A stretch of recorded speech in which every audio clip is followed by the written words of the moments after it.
Welcome, welcome everyone to the Best Damn Podcast. I am your host, John King. Tonight, I am incredibly excited. We have got a really cool presentation for you guys. This is kind of a continuation of the recent videos that we have been, touching on. Especially pertaining to like prophecy, the end times. Just kind of like recently we've discussed the eventual economic collapse of the United States, possible civil war within the United States, Comet 3I Atlas, and the potentiality of asteroid impacts, comet impacts, as well as alien invasions, and all of this kind of leading to Judgment Day or the Day of the Lord or the second coming of Jesus Christ. We kind of looked at it from extra scriptural point of views, diving into Norse mythologies and Ragnarok, the Book of Enoch and the fall of the Watchers, and we've kind of like allowed this to really take shape to give us an understanding of exactly what time we are in and how the events have really played out from the beginning and from a pagan, polytheistic point of view to where we are now, right? And what it looks like biblically. So tonight will be incredibly interesting. We are going to dive deep. This will be a very deep dive. We are going to be looking at egregores, for those of you that are familiar, and how they are created and the power that they have, over those who create them or believe in them. We will also be looking at the secrets of Fatima, 3 days of darkness, the second coming of Jesus Christ, and the Schofield Darby pre-tribulation rapture doctrine. If I was to say that I had a shortage of information to share tonight, I'd be lying. I don't know if I'll be able to get all of this out tonight, but I am going to try. So, we're going to be looking at end times, prophecy, scripture. I mean, we've already been looking at the Hopi and everything, but tonight is going to be primarily focused on the Bible, as well as dispelling some of like the false doctrines and deceptions, like the New Age deception that I feel is taking people in this present day to a really bad place. It's like the spirituality without accountability, without the morality, right? For those of you that aren't familiar with me, and if you are watching this in the live stream or, we're streaming, I think, on Twitch, YouTube, Facebook, Rumble. Everybody make sure to go follow me on Rumble, rumble.com, Best Damn Podcast. If you are watching on the live stream, please let me know if you can see me, if you can hear me, if we've got, the screen share going, if the audio is good, video is good, all that good stuff. And consider hitting that like, and comment and interacting. I'll be checking the chat, and it helps with the algorithms to get more people in as well. And like share the links. That's the best way to support is by sharing the links manually. And if you would like to donate and support to the channel and the work here, you can do that. The links are in the description: PayPal, Cash App, Facebook Messenger. Join me over on Patreon or Locals on Rumble. So those of you who aren't familiar with me, I've been doing this probably around 10 years now. It doesn't seem like that long to me. It seems like, it's like I feel like I'm just getting started because I went through so much doing this. And a lot of people, doing it in the public, people see your trials and tribulations, and not all are so graceful. you know. Around 2020, I had reached like the peak of my popularity, really, with the content creation, and that's making good money, doing pretty good numbers, doing well, right? Had other people working for me the whole nine. 2020 rolls around, my father passed away. We had all of the COVID stuff. I was completely deplatformed, shadow banned, demonetized, every way you could imagine, right? They just basically took me out, um, neutralized me. And then kind of, I fell prey to, pride, which I feel like is incredibly huge within the new age, right? The new age to me is the gateway drug to this age of deception or this strong delusion, right? Through pride, I kind of like had my own undoing, basically lost all the support I had. Everyone stopped following me. I got really heavily into the occult, kind of like, Luciferian beliefs and things like that. Um, and it doesn't happen overnight. It was meticulous, it was incremental, bit by bit, day by day. And what the new age did was it kind of like allowed me to, like play into my pride. It's like feeling like I was special, or that through knowledge I could attain some sort of ascendance or godhood or, power, right? And I think that's what's alluring to everyone, ultimately. And you can ask anyone that's watching me for a period of time. I was a devout follower of Jesus Christ, uh, and I could have never imagined, like switching up or anything like that. But nonetheless, it did happen. I ended up being heavily attacked by uh, cults or occult groups, secret societies. I believe government was involved as well for the things I was saying. I mean, uh, pride goeth before destruction. It broke me. I was broken mentally, emotionally, financially, every way you can imagine by the end of it. um, and I had seen where all of this had led me. And it's like, I tell you what, this is why I think it's so important to like really, and this is what's really kind of like made me decide to really try to come back and really do this again and do it right. For one, God has humbled me and showed me like what my purpose and what my calling is in life, and that I was not living in that whatsoever, right? For years, even.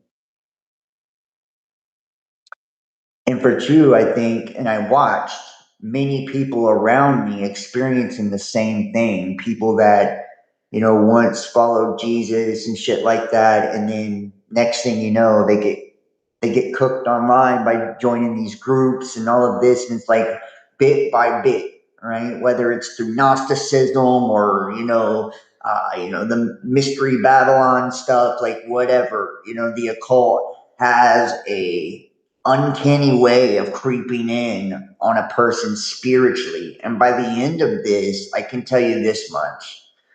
Uh, when I finally got the demonic attachment off of me, and I had an extreme demonic attachment to where I was like fragmented, for one, from the targeting and the trauma and the handlers.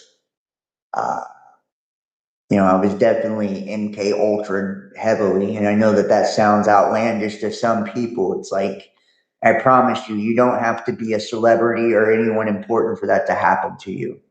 It's happening to each and every one of us just through the content that we ingest and the things that we watch on a daily basis. But not only was I so fragmented, but I was borderline schizophrenic. Like my reality had fallen apart. I don't know if you guys ever are familiar with Tracy Twyman. You know, before she was unalived, whoops, what happened here? That was strange. Very strange. That was strange.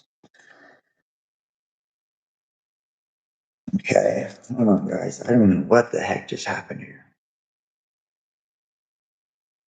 All right, I got it back. That was weird.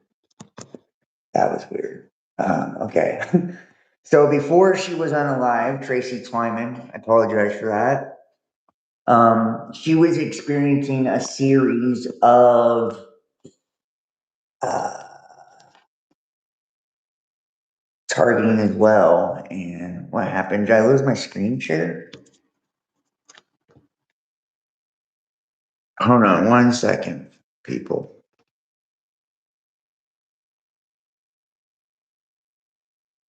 Interesting. Can someone in the chat let me know if I still have my screen share?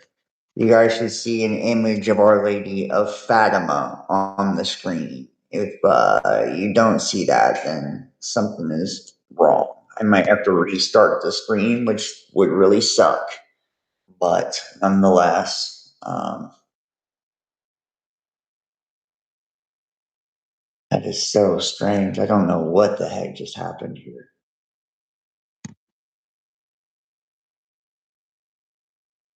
Can I get someone in the chat to help me out?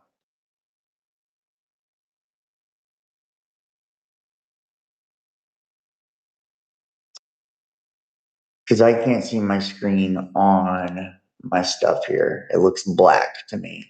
So, what the fuck? All right, I don't know what has just happened. I think I have to start my screen mover. That is strange, man. Uh, can anybody, in the chat help me out here? All right, here we go.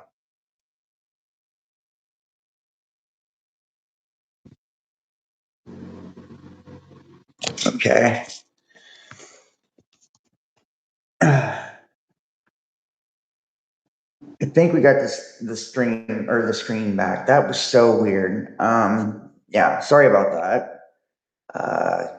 Yeah, black screen. Are we good now? We should be good now. I need to know if we're good now. Those in the chat, let me know if we're good now. I'm seeing the screen again, so let me know if you can see it.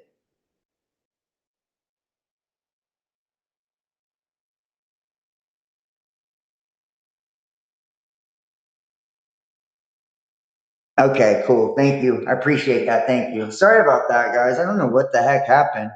I think it's weird that I was talking about that and then all of a sudden my screen goes black, but whatever.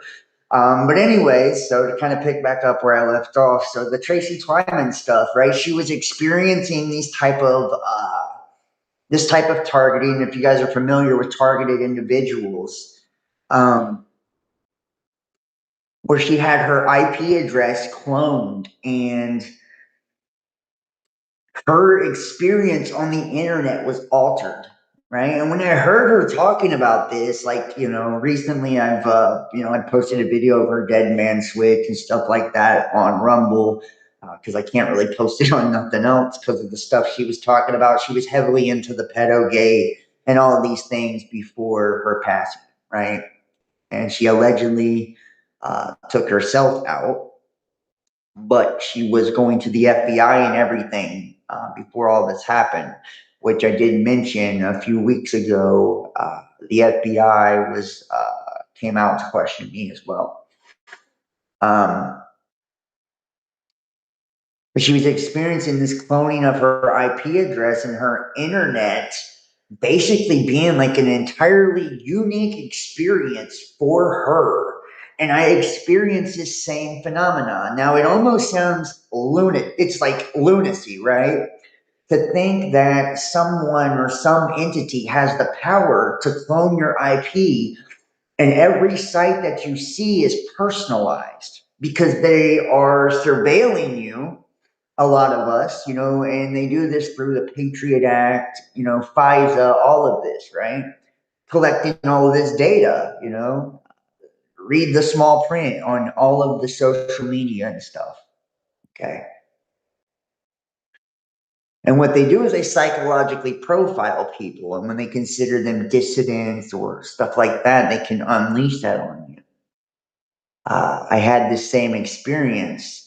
And what I had noticed was not only was, AI involved in all of this, and my experience was incredibly intense and scary. It was also extremely demonic, right? And I've talked about this in the past that when we fall out of a state of grace is when we can allow hexes and curses and all of these things to enter into our lives. It may not seem like a big deal to a lot of you guys, but these small little things within the new age, like uh, Christ consciousness, for instance, instead of saying that Jesus Christ is the Messiah and he's God in man form on earth, you're saying he's a liar, for one, because he's not God. And for two, that he's just a good guy. He's just a good dude. And this is where I believe we open the door to a lot of things, right? Once we start compromising our doctrine. And I want you to think about churchianity today in our world. Online, we have this rampant new age where everybody believes they're their own God. They're practicing forms of Luciferianism and Satanism, and they've all been initiated into these mysteries one way or another. This process of illumination that they're probably not even familiar with or recognizing that's happening. And then on the other hand, we have this version of Zionistic, Schofield Darby, pre-tribulation rapture for those, these doctrines of devils for those that actually are, a part of the church. So tonight we're going to look at these particular differences and show you just how easy, how subtle it is, and exactly what the time that we are in actually has in store for us as well. I'm going to make a conscious effort to relaunch everything and just really go hard as I can on all of this. So let's go ahead and jump into this. We're going to start first with Fatima.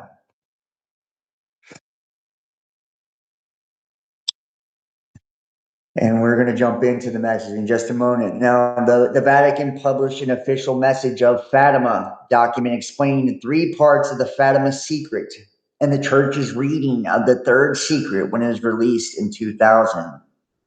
Sister Lucia's original memoirs and other primary Fatima documents are available. Her written testimonies are the primary sources for all secrets of Fatima. The third secret text, which was released by the Vatican in 2000 and has been the subject of controversy and alternative interpretations, claims that more material was withheld. The 3 days of darkness is not official church doctrine. It is a recurring theme in private revelations attributed to multiple mystics and unpopular among traditionalist circles. The hierarchy, though, has not endorsed it as public teaching. Many speculate as prophetic sources the 3 days to a Fatima-style chastisement narrative, and these are primarily found in the private revelation archives. So we're going to go ahead and jump into this. And we're going to first look at the secrets of Fatima. So we should still be screen sharing here. Looks like we are. Okay.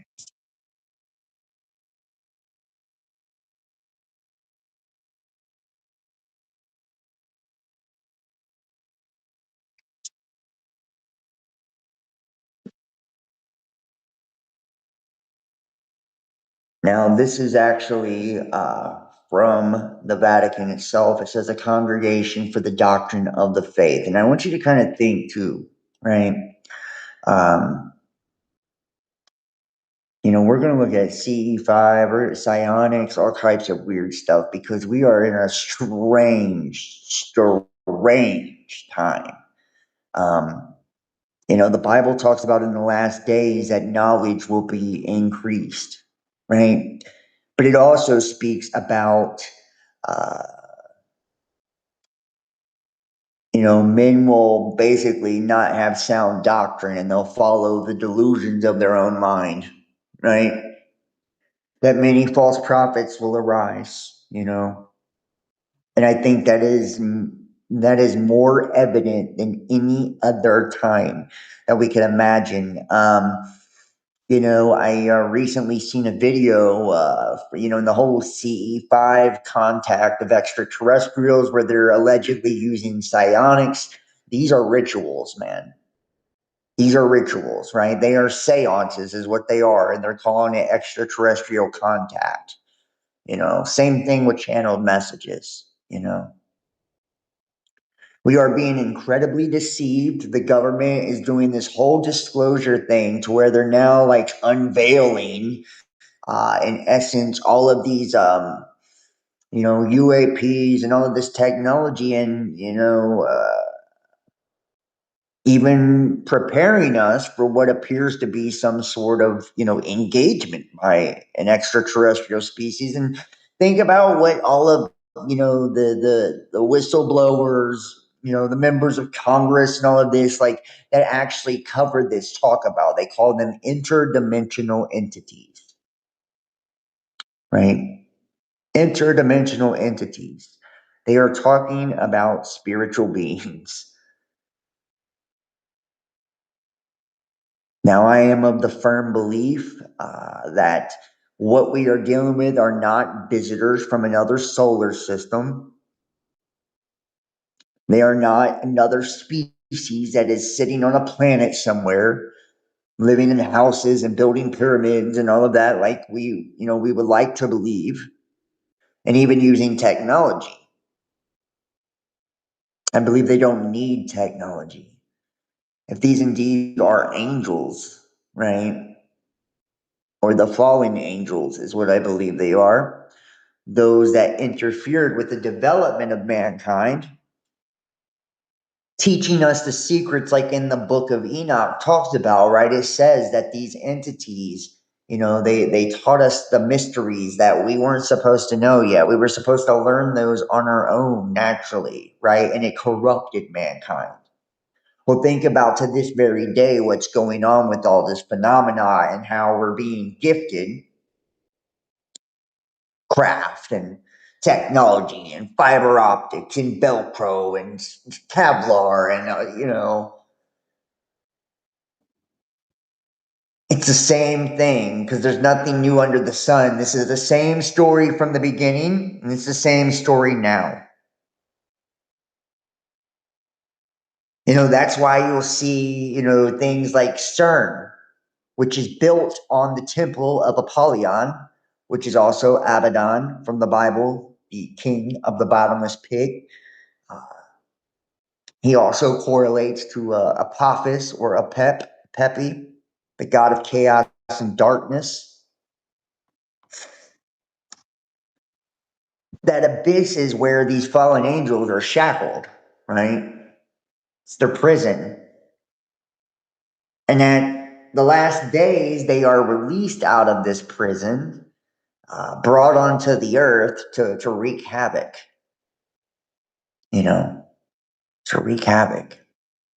And I want you to look at like CERN and the logos being 666, right? Cernos being, this ancient god, and um, it being built on the Temple of Apollyon, and it being the only, international organization that has a mascot, and the mascot is Shiva the Destroyer, and how they have spells or prayers in every language written and placed around this thing. Even Nostradamus has prophecies pertaining to this when he talks about Saturn being converted from iron to gold and bringing destruction on Geneva, quatrain 944.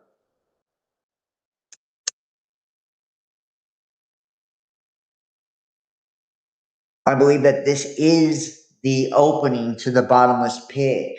And I brought this up recently. I believe it Clock Shavings, the book by Tracy Twyman, to kind of mention her once again, where she did the series of seances through a Ouija board. And it was a Masonic Ouija board at that, right? Which is a form of divination. We are told not to do that in the Bible.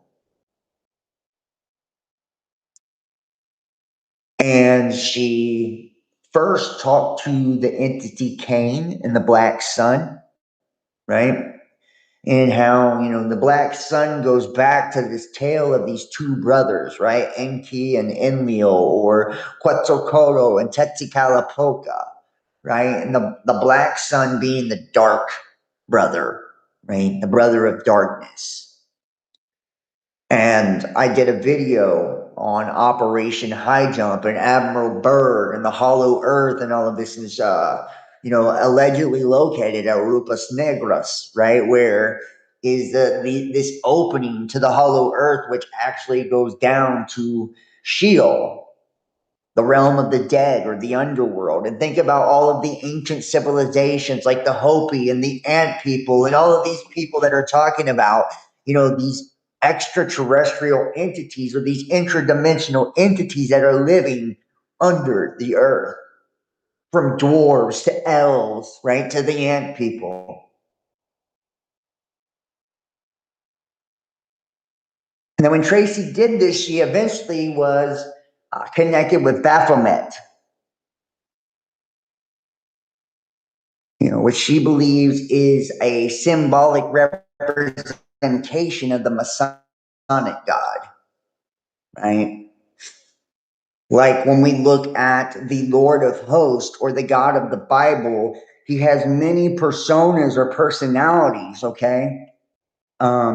He's El Shaddai, he's got many different names, Jehovah, Hashem, right? Like these are pieces of his personality. They were naming, and the Jews were naming pieces of his persona because he was so expansive and so big as an entity. There was multiple entities dwelling within him. So when you got a hold of one, right, that's why he's wrathful, vengeful, and angry in one moment. And then in the next, he's graceful and just. These are just personas of this large, omnipresent, all-knowing, all-seeing God. Well, think about the inverse of that. These other entities, this is why they have masculine and feminine forms. This is why they have different archetypical characters, right? Over the aeons that you have seen presented through different mythos and religions and spiritual movements and schools of thought. Because they are bigger entities than we are as well. I mean, think about you personally. You as a human being have many different facets, right?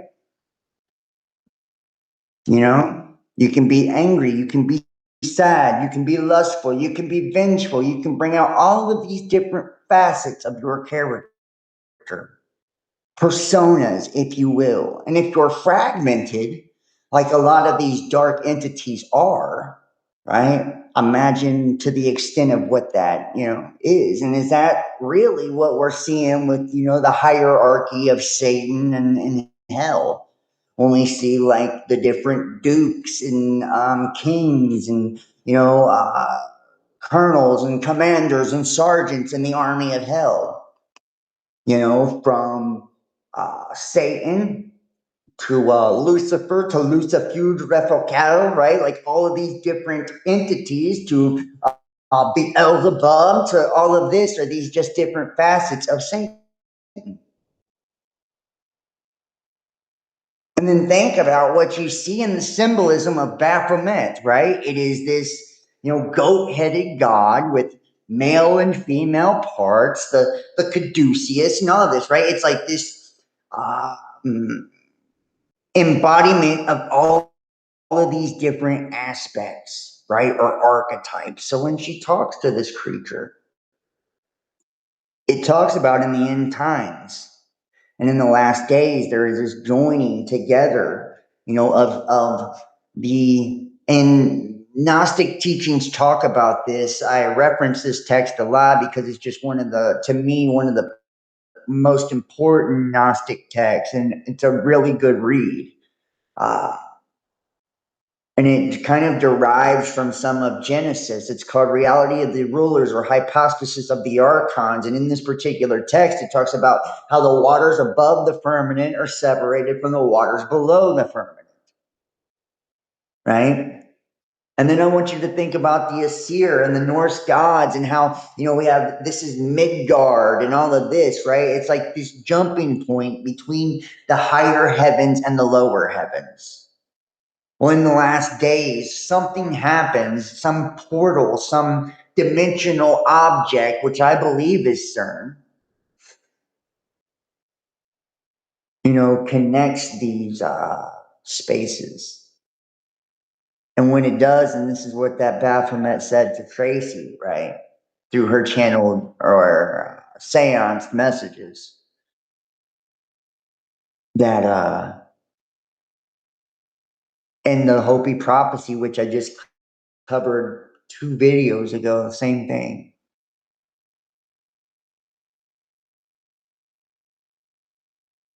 It says that this will be the end of time as we know it. And I want you to think, and this is how I judge everything.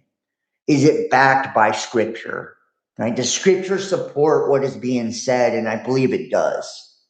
Not only does it talk about the opening of the bottomless pit, right, and the king of the abyss, right, and all of the locusts that are coming up out of the bottomless pit, and how this, this smoke that rises up, the sun becomes black, the moon becomes blood. It also says that men will seek death in those days and not find it. And, the only kind of thing that my, limited understanding or capacity for these things to, wrap my head around is able to kind of logically come to a conclusion with is there's no time, so there's no death. That all these realms are kind of joined together, and I believe it's done through this. And I believe that's what the 3 days of darkness is. And whether this is brought on by this appearance of this destroyer, and I want you to think about, what is the guy's name? Chris Bledsoe, the one who does like the CE5 stuff and the psionics and all of this, shit where they're doing the psychic movement to, channel these orbs, right? And communicate with these orbs they're calling extraterrestrials, but all they really are is spirits. Anybody who's ever ghost hunted or studied the paranormal knows that that's electromagnetic energy, and these orbs are spirit or poltergeist energy, right? Physical manifestation or plasmatic manifestation of a spiritual or a conscious energy, That's the reason all of this stuff is being unveiled to us now. That's the reason all of this stuff is being brought to us now. It's because they know that it's time and it can no longer be hidden because we are getting ready to experience it. So they want to hijack the experience and make sure that we see it from the skewed, distorted perspective that they want us to see it. Chris Bledsoe also goes on to say that on Easter of 2026 will be the return of Christ when the star Regulus is above the Great Pyramid. That the star will appear to be blue in the sky and then turn red. Now think about the correlation to the Hopi prophecy, which talks about the blue and the red Kachina. That first, the blue Kachina dances in the plaza, removing its mask, right? And then the purifier, which is the red Kachina, will sit in the heavens watching humanity to see who remembers the old ways or the old teachings before he comes down and wreaks havoc. When we look at like the Norse mythology, this is akin to Fenrir, right? The wolf, and him taking his all-devouring jaws that are going from the top of the firmament to the bottom, taking everything in its path with fire and flames coming out of its nostrils. We look at the cauldron and it talks about the destroyer, right? This all consuming fire that's ever pervasive and always changing, with mouths and fangs and dread, and men's heart will fail them for fear, and that their water will, or their courage will flow from them like water from a broken pitcher. The great and terrible day of the Lord. And think about Exodus and Moses and how, God came and he was, a pillar of fire by night and a cloud of smoke by day.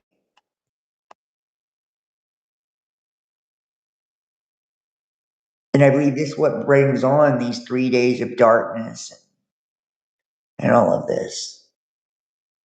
And these secrets of Fatima are talking about, more signs or revelations, if you will, to let us know that we are in that end time. So, and if you are in the chat, please let me know that you can see the screen and hear me well and all of that. I would appreciate it. As the second millennium gives way to the third, Pope John Paul II has decided to publish the next of the third part of the Secret of Fatima. The 20th century was one of the most crucial in human history, with its tragic and cruel events culminating in the assassination attempt on the sweet Christ on earth. Now, a veil is drawn back on a series of events which make history and interpret it in depth and a spiritual perspective alien to present day attitudes, often tainted with rationalism. Throughout the history, there have been supernatural apparitions and signs which go to the heart of human events, in which, to the surprise of the believers and non believers alike, play their part in the unfolding of history.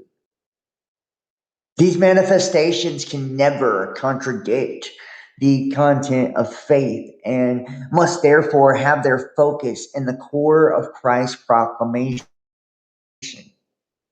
The Father's love, which leads men and women to conversion and bestows the grace required to abandon oneself to Him with filial devotion. This too is the message of Fatima, which, with its urgent call to conversion and penance, draws us to the heart of the gospel. Fatima is undoubtedly the most prophetic of modern apparitions, the first and second parts of The Secret, which are here published in sequence so as to complete the documentation, refer especially to the frightening vision of hell, devotion to the Immaculate Heart of Mary, the Second World War, and finally its prediction of the immense damage that Russia would do to humanity by abandoning the Christian faith and embracing communist totalitarianism. And what they're talking about, just I hate to tell you, when Russia did this was the overthrowing of the czars, and this was a Bolshevik revolution, right? They called it the Russian Revolution, but it was a Judaic revolution of communism and a mass murder and genocide of Christians by the tens of millions. We are experiencing something very similar in nature all over the world. Look in Africa right now, the things that are taking place, right? And though they may be soft coups, right, that we're experiencing, look at America and how we become so morally bankrupt because of this same type of revolution that's been brought to our doorstep. And I want you to think of who the God of revolution actually is. It's a revolt, it's a rebellion.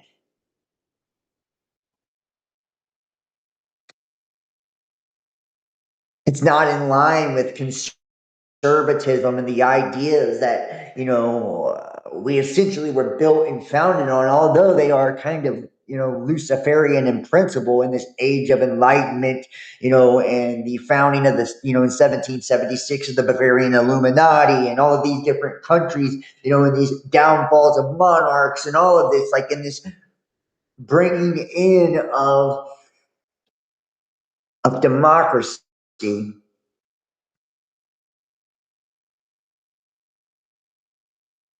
in these republics.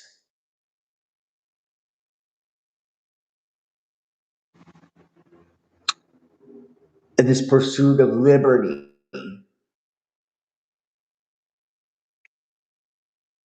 We see the statues and the idols that are built all over our country, right? To what God, we truly worship and are founded on.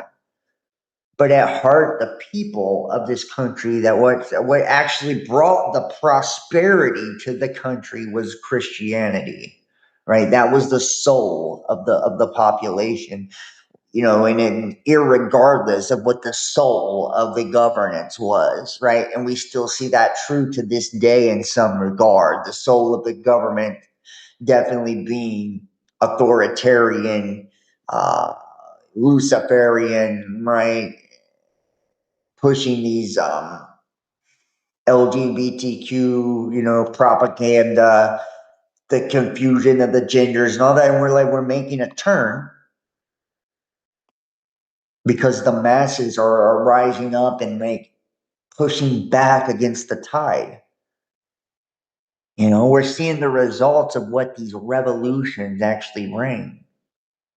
When everybody's created into special classes or groups or minorities, right? It's like nobody, and in this pursuit of equality, nobody ends up having equality. You just get privileged classes of small groups of people. You just get race baiting, racial tension, racial wars, civil wars,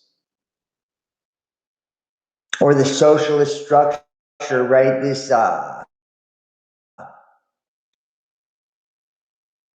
This dream of this utopian dream that we see within Freemasonry and Zionism and all of this, right? Of this new world order, this one world system, that's run by government, right? And we know how this, communistic approach, this socialistic approach turns out.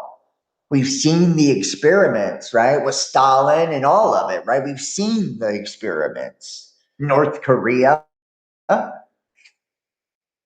and it ends up in bread lines, people starving, people lacking. Think about the Soviet Union, the government collapsing. And we've been poisoned with a mind virus against our own ancestry, our own heritage, our own values, right? Our own core beliefs. And we're taught that we're inherently bad or evil or wrong by these people that don't even stick true to their own heritage and have brought in this Babylonian mysticism, right? And this perversion of the laws of God, this hedonistic point of view, this hedonistic scope of life, and force fed it to us just like it was force fed in the Bolshevik Revolution. But we see where it's leading. All of these Arab Springs and these mass migrants and all of these things, we see where it's leading. But these are all things that, were promised in the last days. That brother would rise against brother. We hear wars and rumors of wars and just all of these things, right? This chaos that we see.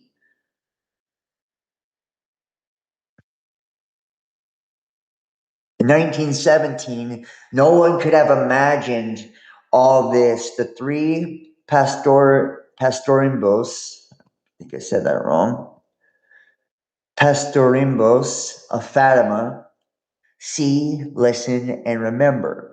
And Lucia, the surviving witness, commits it all to paper when ordered to do so by the Bishop of Lyria with Our Lady's permission.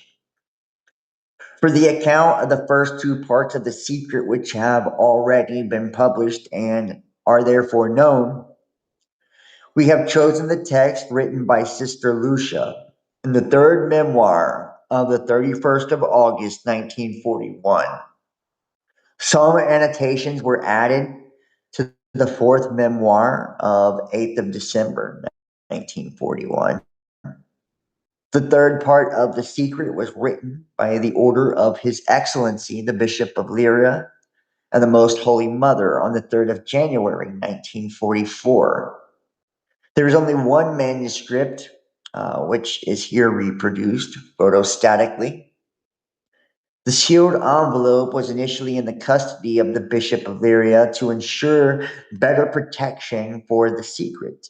The envelope was placed in the secret archives of the Holy Office on the 4th of April, 1957. The Bishop of Lyria informed Sister Lucius of this. According to the records of the archives, the commissary of the Holy Office, Father Pierre Paul Philippe, with the agreement of the Cardinal Alfredo Ottaviani, brought the envelope containing the third part of the secret of Fatima to Pope John the 23rd on the 17th of August, 1959. And after some hesitation, His Holiness said, "We shall wait. I shall pray. I shall let you know what I decide." In fact, Pope John decided to return the sealed envelope to the Holy Office and not to reveal the third part of the secret. Paul read the contents of the substitute Archbishop Angelo de Acquia on 27th of March 1965 and returned the envelope to the archives of the Holy Office, deciding not to publish the text. John Paul II, for his part, asked for the envelope containing the third part of the secret.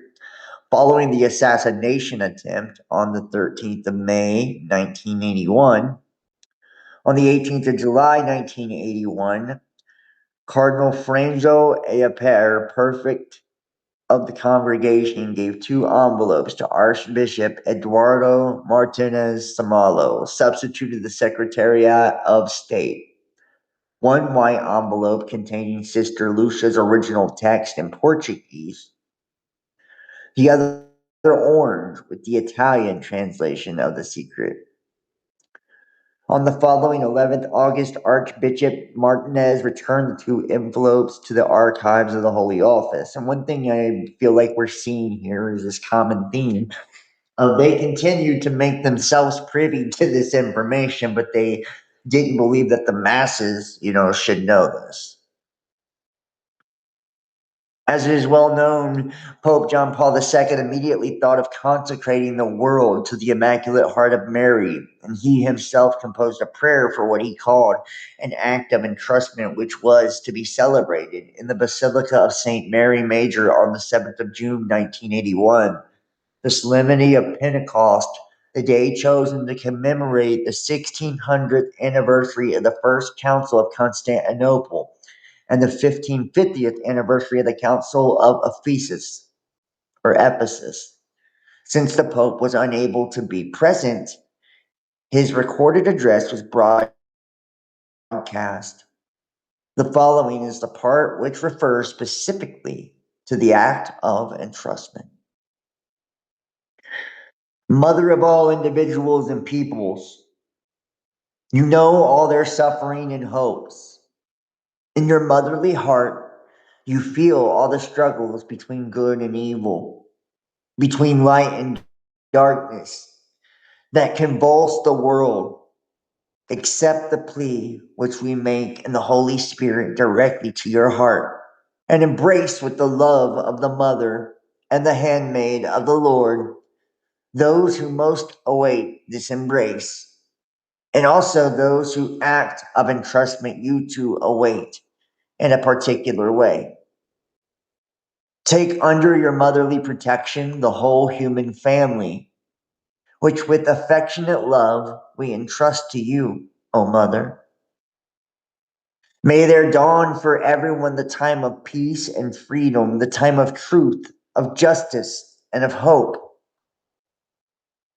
In order to respond more fully to the request of Our Lady, the Holy Father desired to make it more explicit during the holy year of the Redemption, the act of entrustment of the 7th of May, 1981, which had been repeated in Fatima on the 13th of May, 1982, on the 25th of March, 1984, in St. Peter's Square.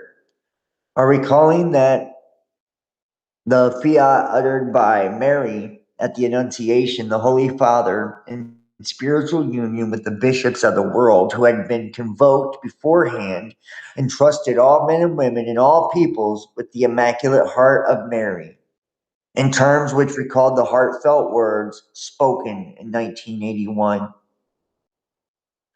O Mother of all men and women and of all peoples, you know who all their sufferings and their hopes. You who have a mother's awareness of all the struggles between good and evil, between light and darkness, which afflict the modern world, accept the cry which we, moved by the Holy Spirit, address directly to your heart. Embrace with the love of the mother and the handmaid of the Lord this human world of ours, which we entrust and consecrate to you, for we are full of concern for the earthly and eternal destiny of individuals and peoples. In a special way, we entrust and consecrate to you those individuals and nations which particularly need to be thus entrusted and consecrated. We have recourse to your protection, but Holy Mother of God, despise not our petitions and our necessities. The Pope then continued more forcefully with more specific references, as though commenting on the message of Fatima and its sorrowful fulfillment.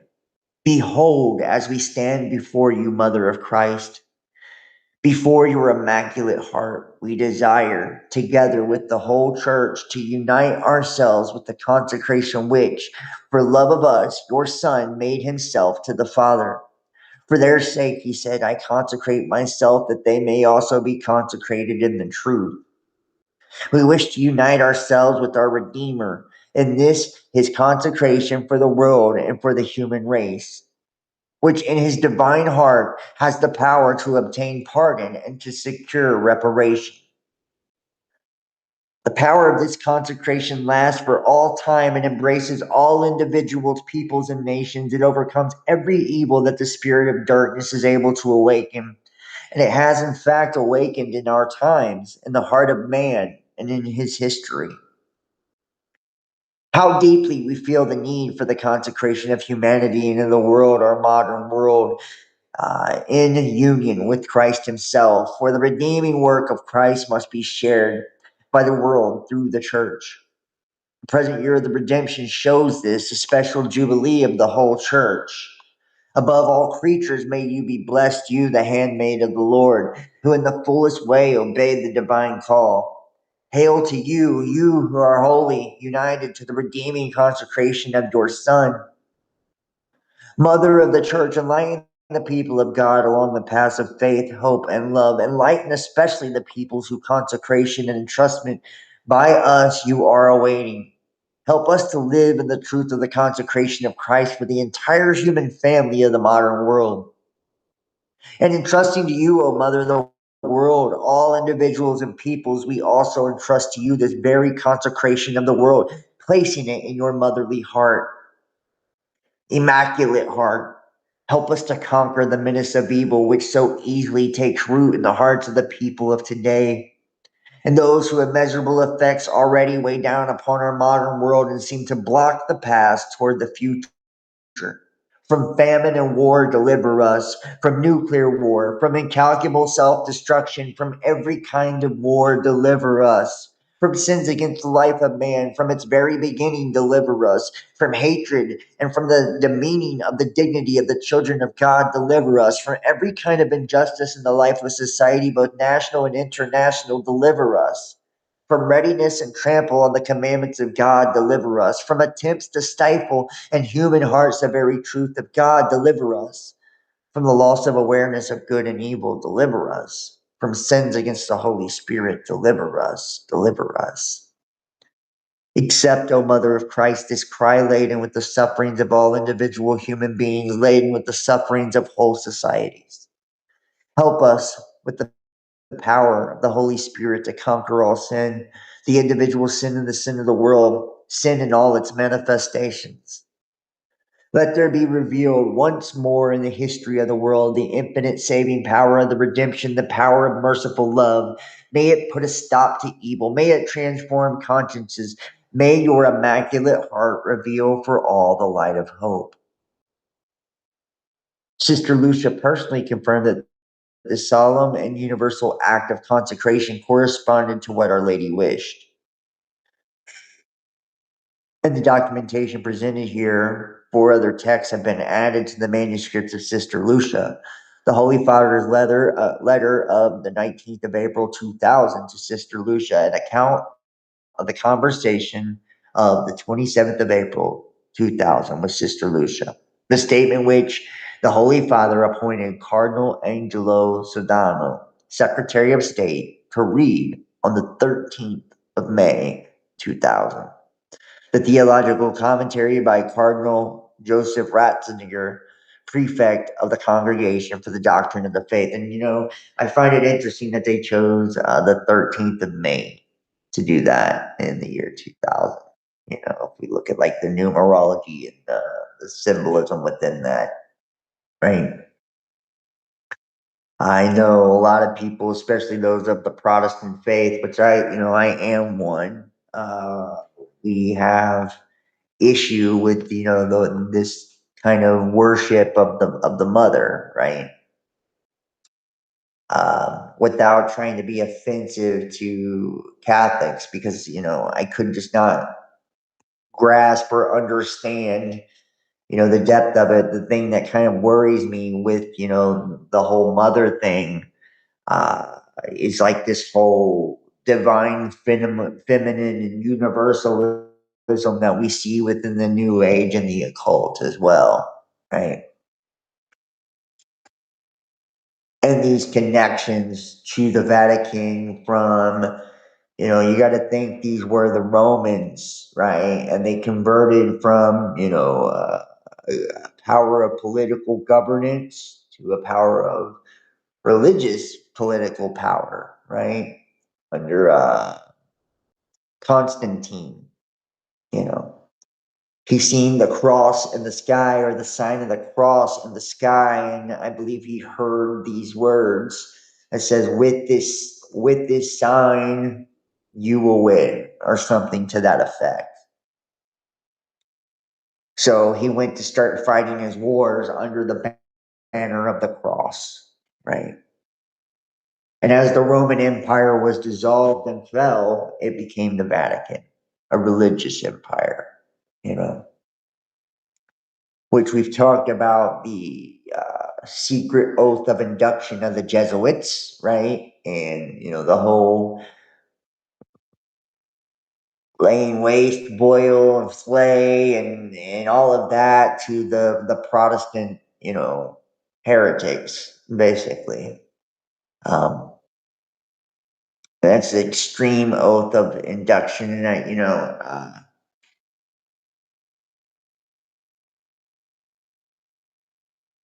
you think of like the Black Pope and all of this, right? And their connections to the Jesuits, and these connections to the Templars and all of this, and like it really kind of makes you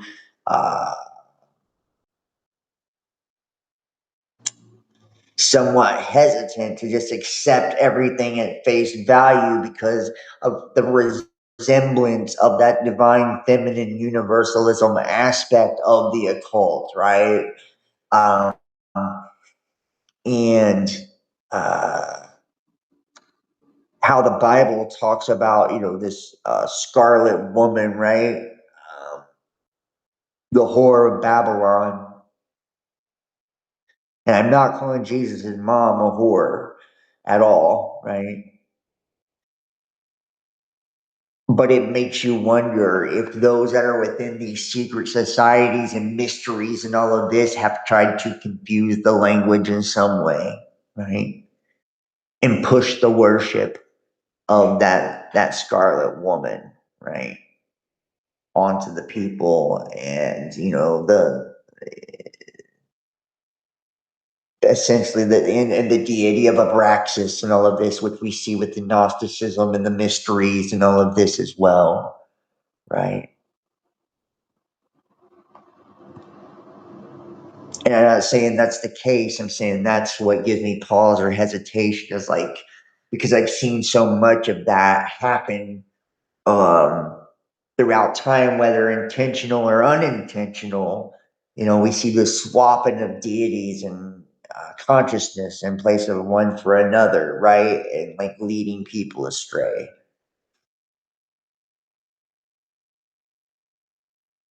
The third part of the secret refers to Our Lady's words. If not, Russia will spread her errors throughout the world,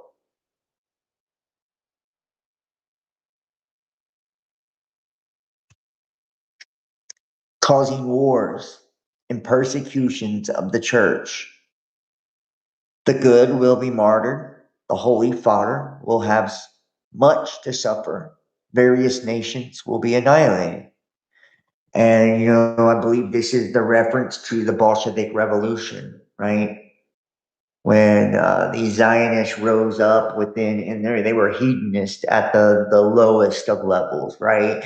And remember that they have this 1,000 points of light type of point of view to where it's like they descend to the lowest depths of evil in order to ascend, right? And that's why they have these perverse rituals where they swap sexual partners and,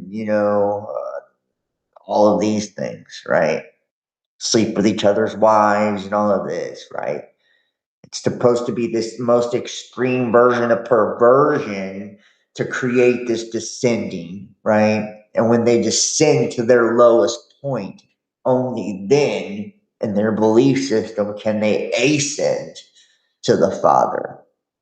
And that they believe with this 1,000 points of light that when creation was created,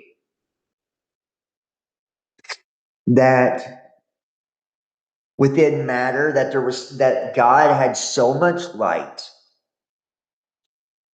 that even the matter that we see now and experience as matter, physical reality, had light trapped within it, right?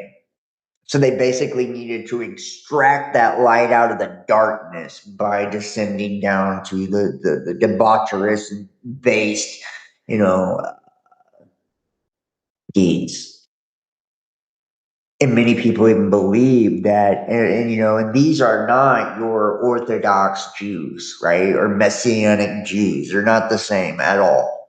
They have a very, very different take on things, And if you look at the Talmud and things like this is where you start to see these extremely disturbing things that talks about, even the best of the Gentiles deserves to, be RIP'd. And that Christ is boiling in his own excrement in these type of things, right? The third part of the secret is a symbolic revelation referring to this part of the message conditioned by whether we accept or not what the message itself asks of us. If my requests are heeded, Russia will be converted and there will be peace. If not, she will spread her errors throughout the world, etc. And think about this. Russia was indeed converted, right? It's a Christian nation now, and they don't allow any of this, nonsense. And because of that, they become a political enemy with the New World Order. Even though many people have tried to draw connections and parallels and tie Putin to Judaism.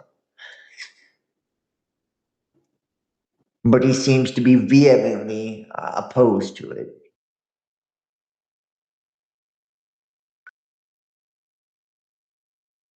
And this reminds me of the modern day father of Freemasonry. And I want you to understand that all of this Freemasonic, Illuminati, Knights Templars, Knights of Malta, Knights of Columbus, all of these mystery schools, Gnosticism, secret societies, these are all mystery Babylon religions and fraternal orders, right? Brotherhoods. And their brotherhoods under the watchful eye of Minerva, right? The owl, um, which is what you see in Bohemian Grove, right? This also correlates to um, with Moloch and the Star of David and Baal and all of this, the Canaanite gods, right? And we've talked about how, the Sidonia region on the prime meridian or Tropic of Cancer, Tropic of Capricorn, right? These places on the earth, this prime meridian and stuff being like the start of civilization. And that things, rolled over to Egypt from there, and that you even see this reflected on the planet Mars, right? And that they went from there, right? Sidonia, which is the dog star, right? Like, or Sidonia region, right? And the dog star, Sirius, and all of this, right? And then the Canaanites, Canine. And then I want you to think of like the genetic disposition of canines, right? Fangs.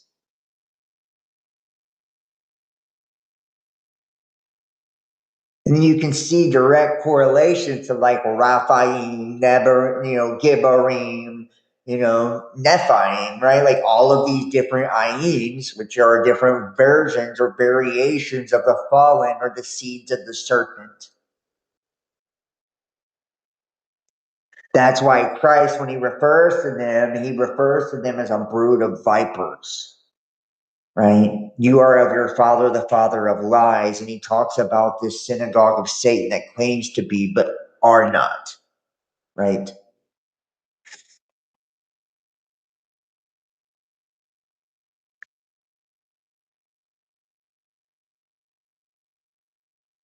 And let us not say that it is God who is punishing us in this way. On the contrary, it is people themselves who are preparing their own punishment. In his kindness, God warns us and calls us to the right path while respecting the freedom he has given us. Hence, people are responsible. And I told you this in yesterday's stream, right? How when we go to hell, we're not being condemned to hell by God at all. It's through our lifestyles and the choices that we make, and where attention goes, energy flows, right? And where that energy flows, that's what we are worshiping and giving reverence to. That's what we are selectively choosing. And our afterlife reflects our life and our choices within our life.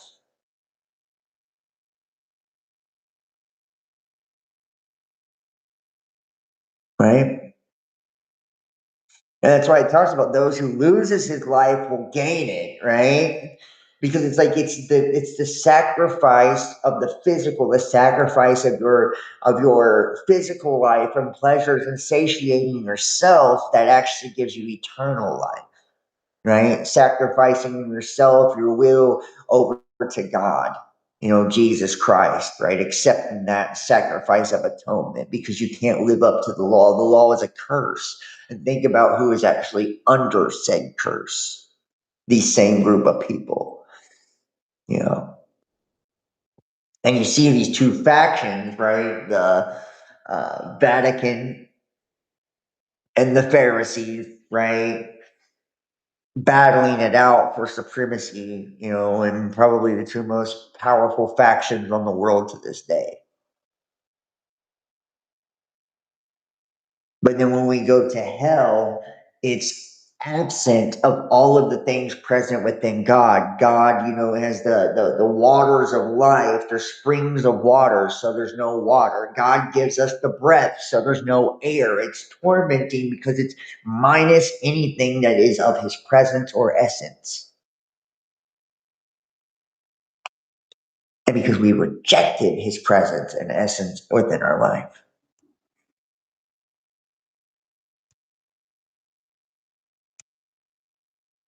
The decision of His Holiness Pope John Paul to make public the third part of the secret Fatima brings to an end a period of history marked by tragic human lust for power and evil, yet pervaded by the merciful love of God and the watchful care of the Mother and Jesus of the Church.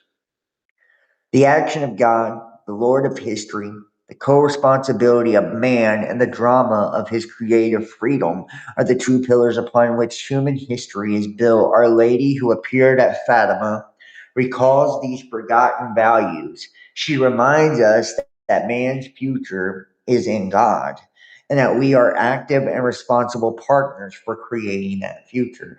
And like, just consider too, it's the respect of free will, right? We're not slaves here, you know. That's why when we like look at like governance and all of these things, that's why it's a government for the people, by the people, instead of the other way around, because they're not government given rights, they're God given rights, right? We're free by choice of God.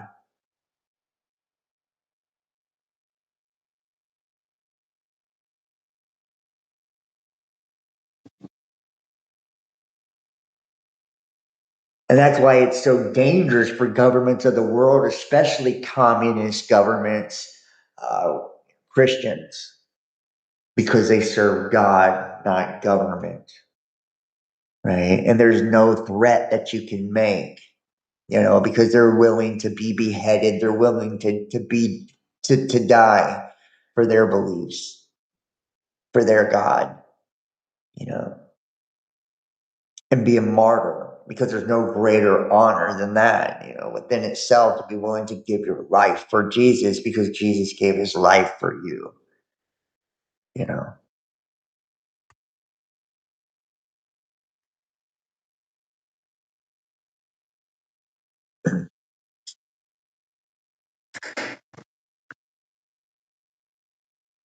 What is a secret? It seems to me that I can reveal it since I have already permission from heaven to do so. God's representatives on earth have authorized me to do this several times in various letters, one of which I believe is in your keeping, this letter from Father Joseph Bernardo Gonçalves. And in it, he advises me to write to the Holy Father, suggesting, among other things, that I should reveal the secret. I did say something about it, but in order not to make my letter too long, since I was told to keep it short, I confined myself to the essentials, leaving it to God to provide another more favorable opportunity. In my second account, I have already described in detail the doubt which tormented me from the 13th of June until the 13th of July, and how it disappeared completely during the apparition on that day. See, and this is that 13 symbolism that we see within, Freemasonry and all of this. And, I want you to think about it, the 13, and darkness always mocks and mimics, right, what the light does. So when we see, there's no 13s on the elevators because of like the Masonic occultic views and all of this, right? And 13 being a prominent number along with 33. Okay. And in numerology, it's essentially you drop the one anyway, so it's three, right? We have a triune or a trinity type of God, right? So there's that. And then also, 13 represents a multitude of things, like the 13 powerful bloodlines, or the, 12 disciples and then Christ. The 12 signs of the zodiac, of the zodiacal wheel, and the sun, right? And the old calendars before the switch to Gregorian and all of this, and the changing of the dates and times and edicts and all of this, there was 13 months as well. And if we broke down all of uh, the months into lunar cycles and followed a lunar calendar, like a 4 week, 28 day, which is what the actual cycle of the feminine follows, right? Um, we would get those 13 months again. And I find it to be very interesting that the biological clock also correlates to astrological or celestial bodies as well, right? Mars correlates to the internal clock of man. Venus correlates to the internal clock of woman. The sun correlates to the internal clock of man. As we renew and rejuvenate every day, our semen, right, every day is brand new, and we can have children and vitality and all of this. And then women, their cycle operates like with the moon on the 28 days.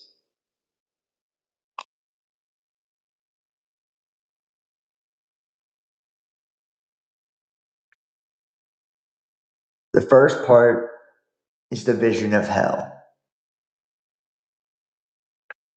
Our Lady showed us a great sea of fire, which seemed to be under the earth. Plunged in this fire were demons and souls in human form, like transparent burning embers, all blackened or burnished bronze, floating about in the conflagration, now raised into the air by the flames that issued from within themselves together with great clouds of smoke, now falling back on every side like sparks in a huge fire, without weight or equilibrium, and amid shrieks and groans of pain and despair, which horrified us and made us tremble with fear.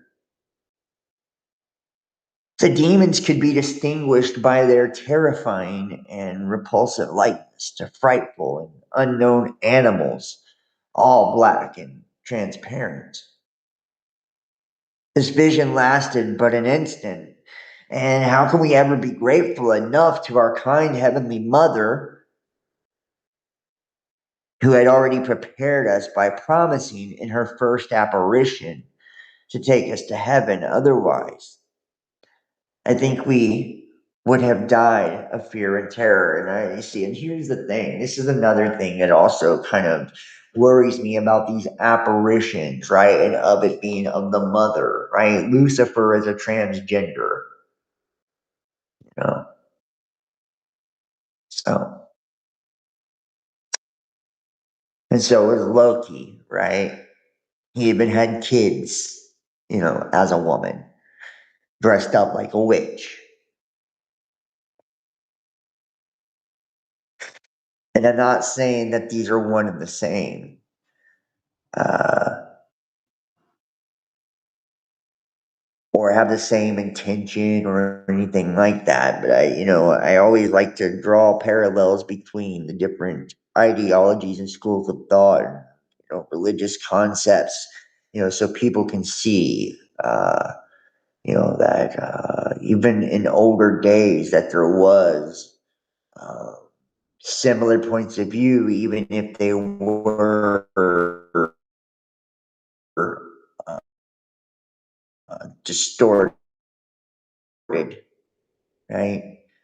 Or and with a lot with the mysteries, especially in particular with the mysteries and the occult, um, what we actually see a lot of times it is that distorted version being hidden in plain sight, presented as something holy or good or pure,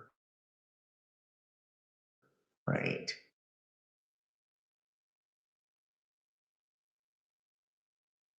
When we look up at Our Lady, who said to us so kindly and so sadly,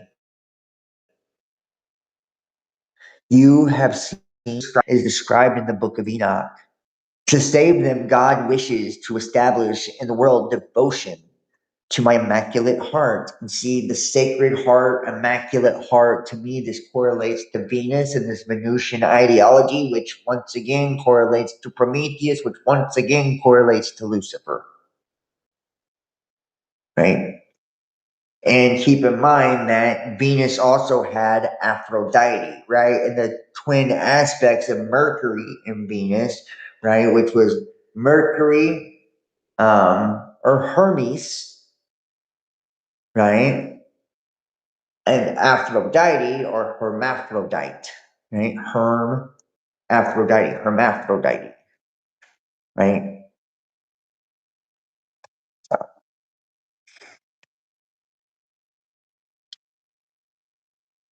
And when you see the Statue of Liberty or Libertas with those liberty spikes, which derive from the goddess Hecate, right, which is the goddess of witchcraft, sexual promiscuity, and I can't remember the third one right off the top, idolatry or something down that vein.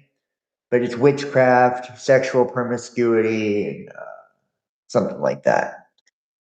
And then you see also the holding of the flame of Prometheus, right? The light bearer, you know.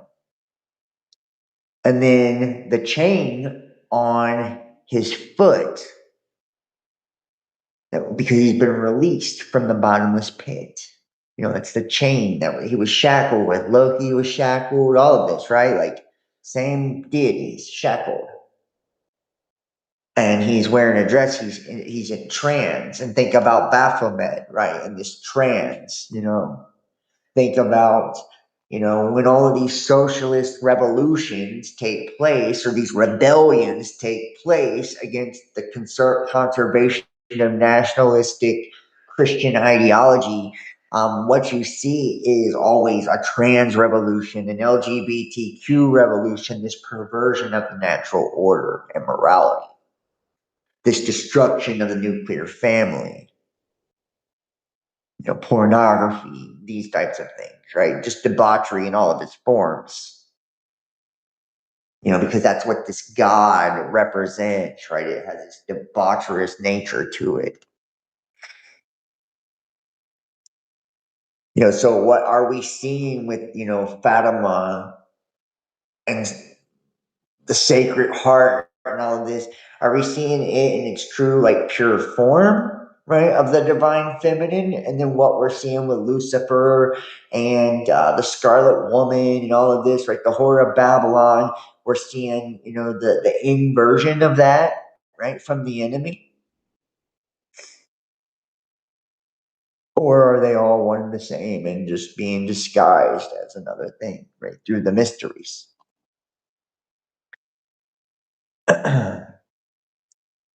You have seen hell where the soul of poor sinners go to save them. God wishes to establish in the world devotion to my immaculate heart. If what I say to you is done, many souls will be saved and there will be peace. The war is going to end, but if people do not cease offending God, a worse one will break out during the pontification of Pius the 11th, I think. When you see a night illuminated by an unknown light. See, when you see a night illuminated by an unknown light, and think about the nighttime God being Nox or Pan, right?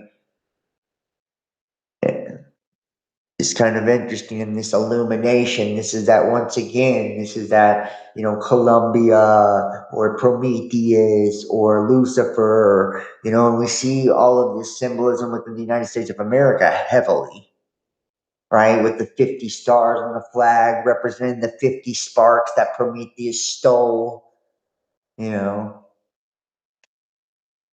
And then the 6 red and 7 white, or vice versa, the 13 stripes on the planet. There's 13, right? You see this over and over and over, right? This symbolism, even down to the colors, you know.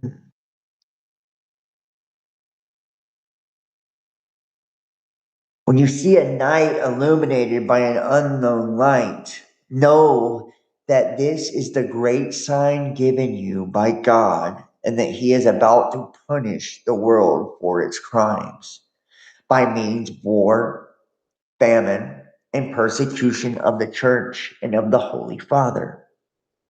To prevent this, I shall come to ask for the consecration of Russia to my Immaculate Heart, and the communion of reparation on the first Saturdays. If my requests are heeded, Russia will be converted and there will be peace. If not, She will spread her errors throughout the world, causing wars and persecutions of the church. The good will be martyred. The Holy Father will have much to suffer. Various nations will be annihilated. In the end, my Immaculate Heart will triumph. The Holy Father will consecrate Russia to me, and he shall be converted, and a period of peace will be granted to the world. Right, and eventually Russia did come around, right? We see that now after the fall of the Soviet Union, the rise of Vladimir Putin, right? We've seen this, Russian Orthodox Church and this massive, shift towards Christianity, in Russia, despite of what your political feelings are about Russia, right? Religiously, spiritually, they do appear to be headed in the right direction, right? Or aligned with the right God, which is Christ.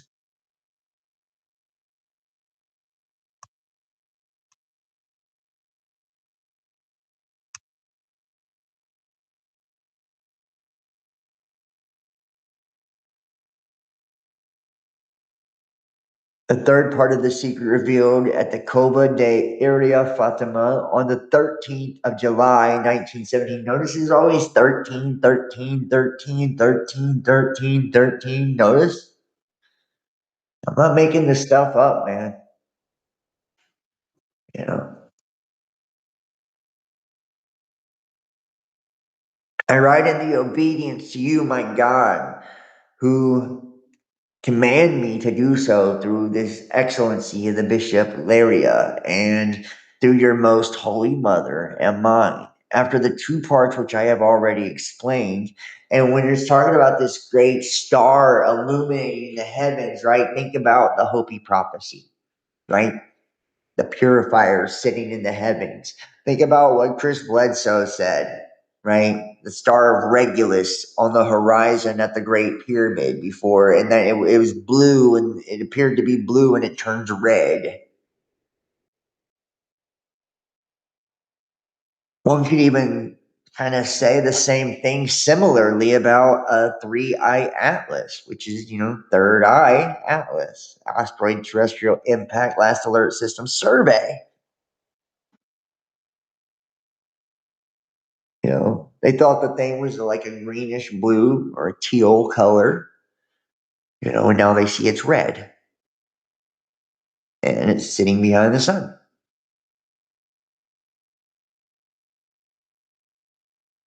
And it's hyperbolic. And, if you've seen the images of this thing, I don't know if this is anything natural about it at all, right? Not just, it's thrust and acceleration, like where it comes from. It's, these nickel alloys and all of this. That's where all of the signs are predominantly taking place, guys, is in the heavens, in the stars, because they transgress against their appointed times and orders and things like that in the last days. Like that's why the moon turns to blood and the sun goes white. Like all of this stuff starts to go haywire because the order of things is breaking down. It's this time of chaos before the destruction. Right? Because the God of chaos and darkness or chaos and destruction is being unleashed upon creation. In the Egyptian mythos, he was Apophis, right? He was this large crocodile type of god, and he was underneath the boat, right, which is the ship of Earth, right, coming up from underneath us and being fought off by Set and all of this, right, and you know. Thoth, the Ra, all of this, right? The red sun. And I've shown you guys those images, quite a few times of that, right? These depictions, during these hieroglyphs, right? And I've also spoken about what hieroglyphs actually represent. These pictograms and hieroglyphs are forms of symbolism. And remember, Confucius is talking about symbolism being the downfall, right? And that symbolism is the power. Like those who controls the symbols controls the world, because a symbol is not the same as a word. A word has power. Yes, the tongue has the power of life and death, but a symbol embodies an entire energetic archetype or idea or concept. And when we make that connection visually to said symbol, right? Even if we don't understand what we're looking at, what we're watching, our brain makes that connection.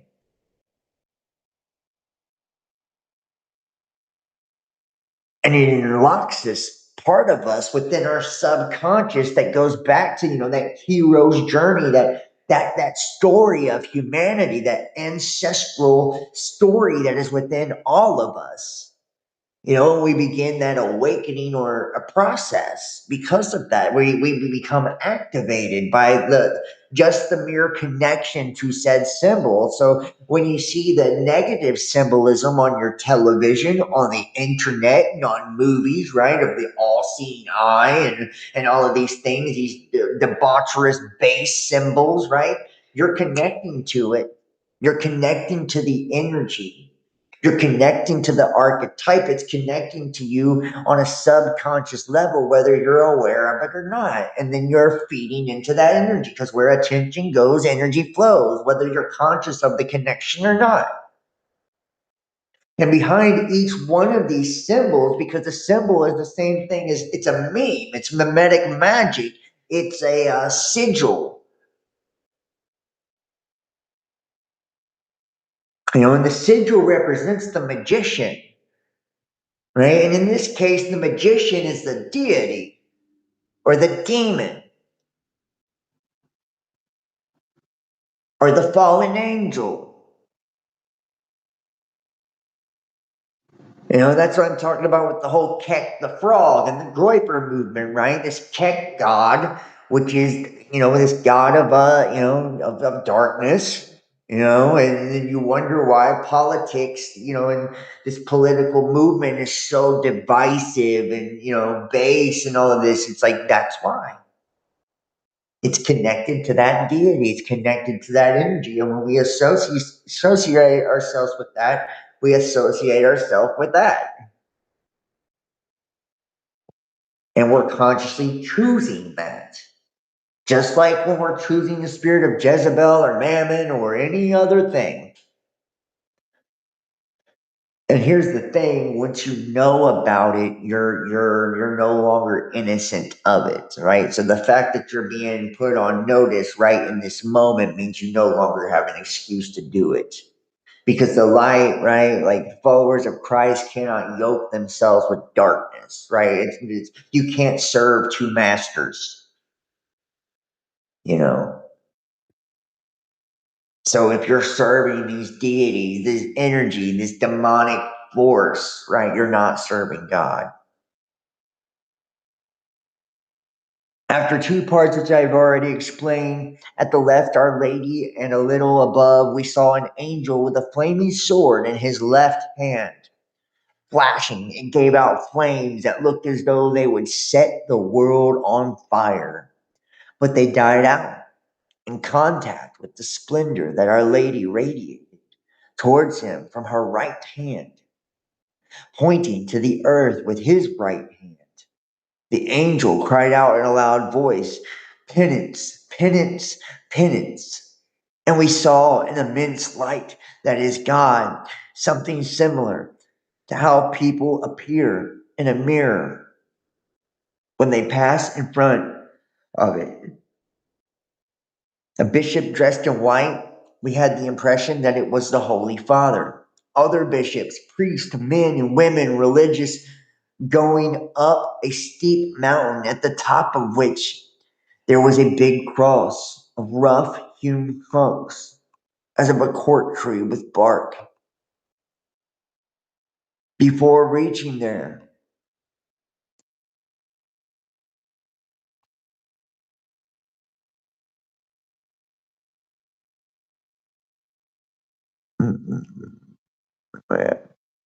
Before reaching there, the Holy Father passed through a big city, half in ruins and half trembling with halting step.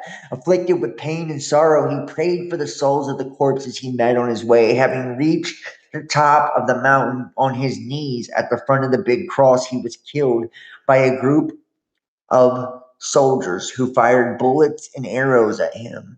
And in the same way, there died one after another the bishops, priests, men and women, and religious and various lay people of different ranks and position. Beneath the two arms of the cross, there were two angels, each with a crystal aspersorium, in which they gathered up the blood of the martyrs, and with it sprinkled the souls that were making their way to God.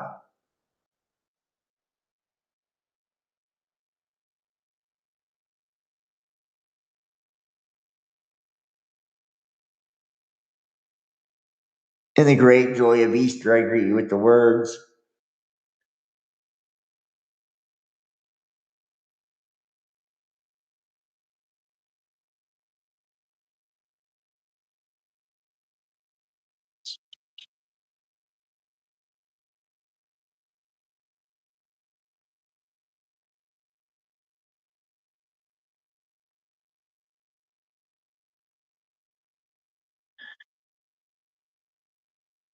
when asked in principal figure in the vision of the Pope, Sister Lucia replied at once that it was. She recalled that the three children were very sad about the suffering of the Pope and that Jacinta kept saying, Santa Padre, poor Holy Father, I am very sad for sinners. We did not know the name of the Pope. Our Lady did not tell us the name of the Pope. Finally, mention was made of the unpublished manuscript with Sister Lucia. And this is the crazy part. Like, they have all of this stuff they've been sitting on, and they brought this letter out time and time and time and time and time and time and time again, and then only decided to reveal it, decades and decades and decades and decades later.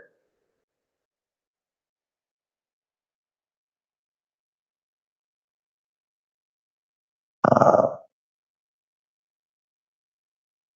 Hopefully, you guys can still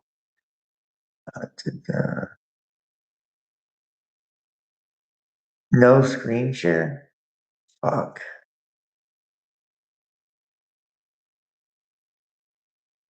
We don't have a screen share. That's weird.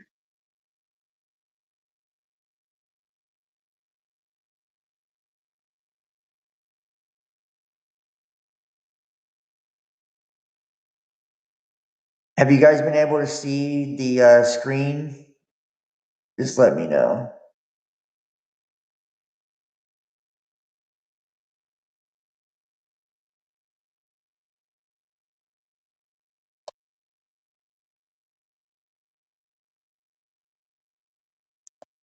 Have you guys been able to see the screen?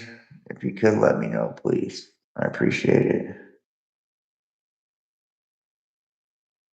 While I was reading that.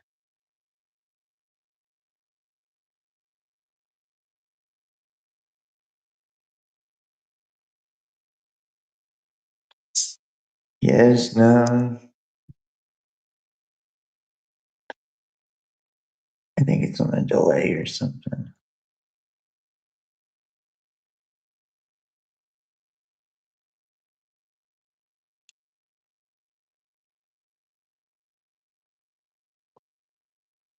Okay, nobody's gonna let me know. Oh, shit. All right, I guess I'm gonna switch gears to something else now. Can anyone let me know on whether or not you guys have been able to see the screen share or not? Just please let me know that. Someone in the chat. No? Fuck.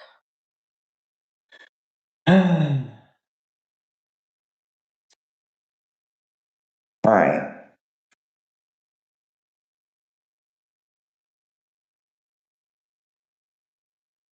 Okay. I don't know what's going on with my shit, why it's not doing that.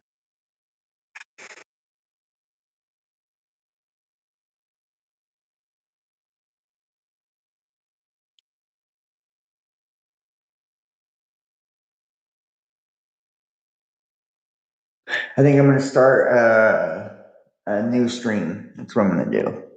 I'm gonna start a new stream so I can fix this. So that's what I'm gonna do.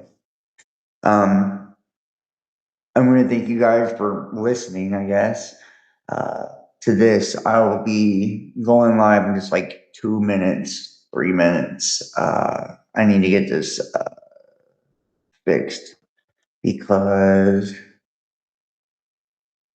I don't like that at all. It's driving me crazy, actually. So,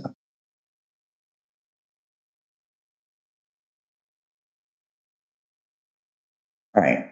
So if you guys want to donate support, PayPal, Cash App, Facebook Messenger, like, share, subscribe, and I'll be going live in just a minute. I'm gonna get this fixed.